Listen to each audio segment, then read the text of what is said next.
Assalamualaikum warahmatullahi wabarakatuh. Berjumpa kembali dalam video mata pelajaran Sejarah Indonesia kelas 11 semester 1.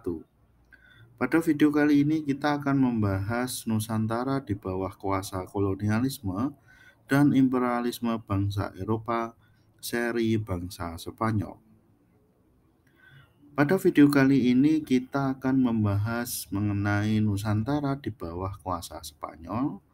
Ada 4 topik yang akan kita bahas, diantaranya adalah kedatangan di Maluku, kerjasama dengan Kesultanan Tidore, konflik dengan Kesultanan Ternate Portugis, dan terakhir adalah konflik dengan Belanda. Mari kita bahas yang pertama, yaitu kedatangan bangsa Spanyol di Maluku. Bangsa Spanyol menempuh jalur dari barat dengan melintasi Samudra Pasifik sampai ke Filipina dipimpin oleh Magellan. Namun dalam perjalanannya Ferdinand Magellan meninggal dan perjalanan bangsa Spanyol dilanjutkan oleh Juan Sebastian Elcano menuju ke arah selatan yakni Maluku Utara pada 8 November 1521.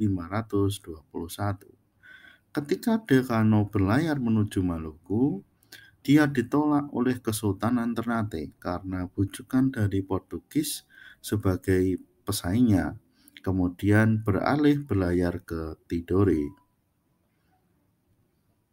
Sesampainya di Tidore, ternyata Kesultanan Tidore menyambut dengan baik kedatangan Spanyol karena sedang bermusuhan dengan Ternate dan Portugis.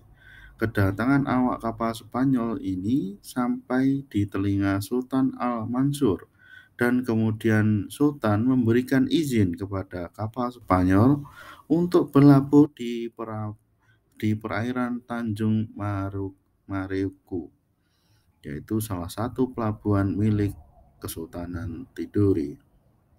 Spanyol mengembangkan koloni di Tidore dan membuat benteng dan memulai memonopoli rempah-rempah.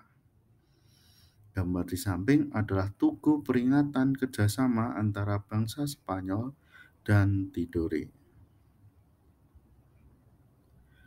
Konflik dengan Kesultanan Ternate dan Portugis. Ketika Spanyol datang ke Maluku, ternyata hal itu menimbulkan masalah, yakni dianggap melanggar hak monopoli rempah-rempah bangsa Portugis di Maluku dan dianggap melanggar perjanjian Tordesillas.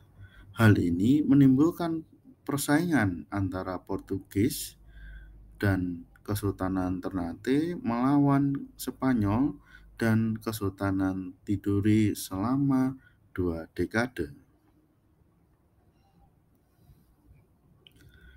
Pada akhirnya, persaingan antara Spanyol dan Portugis ini diselesaikan melalui perjanjian Zaragoza. Setelah terlibat perang selama 8 tahun, akhirnya Spanyol dan Portugis pada 22 April 1529 bertemu di Zaragoza dan mencapai kesepakatan dalam perjanjian Zaragoza, yakni Spanyol harus meninggalkan Maluku dan memusatkan kegiatannya di Filipina, sedangkan Portugis tetap melakukan aktivitas perdagangan. Perjanjian Zaragoza ini mengacu pada perjanjian Tordesillas. Jika perjanjian Tordesillas membagi dunia yang barat untuk Spanyol, sedangkan yang timur untuk Portugis, pada perjanjian Zaragoza ini yang sebelah utara milik Spanyol, sedangkan yang selatan milik Portugis.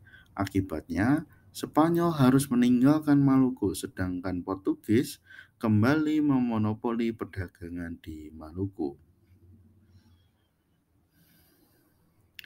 Bangsa Spanyol menguasai Maluku. Dimulai dari kemenangan Raja Philip II dari Spanyol merebut tahta Portugis, kemudian memerintahkan Gubernur Jenderal Spanyol yang ada di Manila, Filipina, yaitu Dom Pedro da Cunha, untuk menduduki Ternate. Portugis yang berunifikasi dengan Spanyol membentuk basis militer di Tidore dan menyerang Sultan Said di Ternate. Sultan Said akhirnya terpaksa menandatangani perjanjian mengakui kekuasaan Spanyol dan memberikan hak monopoli cengkeh kepadanya. Tidak berlangsung lama, pada 27 Juni 1607, Kesultanan Ternate meminta bantuan kepada Belanda untuk melawan Spanyol. Permintaan ini disetujui oleh Belanda karena pihak Ternate menjanjikan imbalan berupa memonopoli cengkeh di Maluku. Belanda membangun benteng di Ambon sebagai benteng pertahanan. Setelah kesepakatan itu, Ternate dengan bantuan Belanda berhasil mengalahkan Spanyol dari Maluku. Spanyol kembali ke Filipina sedangkan Portugis ke Sunda Kecil. Demikian video pembelajaran kali ini. Apabila ada kekurangan, saya mohon maaf. Assalamualaikum warahmatullahi wabarakatuh.